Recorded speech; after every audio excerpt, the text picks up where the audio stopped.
Box office దగ్గర youth star Nitin కి మంచి హిట్ సొంతమయ్యి ఆల్మోస్ట్ 5.5 ఏళ్లు కావస్తూ ఉంది. అప్పట్లో భీష్మ సినిమాతో మంచి విజయాన్ని ప్రీ కోవిడ్ టైంలో సొంతం చేసుకున్న నితిన్ తర్వాత చేసిన ఏ సినిమా కూడా అంచనాలను అందుకోలేదు. కానీ నితిన్ సినిమాలకు క్రమం తప్పకుండా నాన్ థియేట్రికల్ బిజినెస్ అలాగే థియేట్రికల్ బిజినెస్ అయితే భారీ రేట్ సొంతం చేసుకుంటూ ఉండగా బాక్సాఫీస్ దగ్గర అవి కలెక్షన్లు అనుకున్న రేంజ్ లో రావడం లేదు. ఏడాది రాబిన్ హుడ్ సినిమాతో మంచి విజయాన్ని సొంతం చేసుకుంటాడనుకున్నా అది జరగలేదు. కానీ లేటెస్ట్ గా ఇప్పుడు తమ్ముడు సినిమాతో ఆడియన్స్ ముందుకు రాబోతున్న నితిన్ ఈసారి మాత్రం ప్రామిసింగ్ రిపోర్ట్స్ ను సొంతం చేసుకుని ఆడియన్స్ ముందుకు వస్తున్నట్లు తెలుస్తూ ఉంది. ఇన్సైడ్ వర్గాల సమాచారం ప్రకారం సినిమా మినిమం గ్యారంటీ అనిపించే కంటెంట్ తో వస్తుందని చెబుతూ ఉన్నారు. దాంతో బడ్జెట్ ఎక్కువైనా కానీ థియేట్రికల్ బిజినెస్ పర్వాలేదనిపించే విధంగా మరోసారి సొంతమైంది నితిన్ కి. వరుస పరాజయాలలో ఉన్నప్పటికీ కూడా ఈ సినిమాతో మరోసారి డీసెంట్ బిజినెస్ ని సొంతం చేసుకున్నాడని చెప్పాలి. మొత్తం మీద సినిమా నైజాం లో వాల్యూ బిజినెస్ 8.5 కోట్ల దాకా సొంతం అవ్వగా సీడెడ్ లో 3 కోట్లు, ఆంధ్ర మొత్తం మీద 8.5 కోట్ల రేంజ్ లో వాల్యూ బిజినెస్ ను సొంతం చేసుకున్నట్లు సమాచారం. దాంతో తెలుగు రాష్ట్రాలలో మొత్తం మీద 20 కోట్ల మేర వాల్యూ బిజినెస్ ను సొంతం చేసుకోగా Karnataka, rest of India, overseas అంతా కలుపుకొని మరో 4 కోట్ల మేర సినిమా బిజినెస్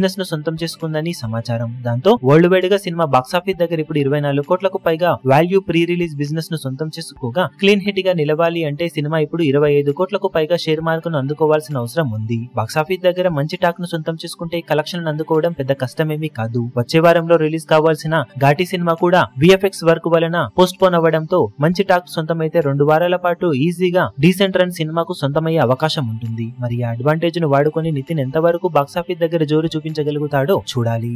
ఈ వీడియో మీకు నచ్చినట్లయితే లైక్ చేయండి, షేర్ చేయండి, ఛానల్ ను సబ్స్క్రైబ్ చేయడం మాత్రం మరవకండి. ఏ చిన్న అప్డేట్ ను మిస్ అవ్వకూడదు అనుకుంటే బెల్ ఐకాన్ ను ప్రెస్ చేయండి.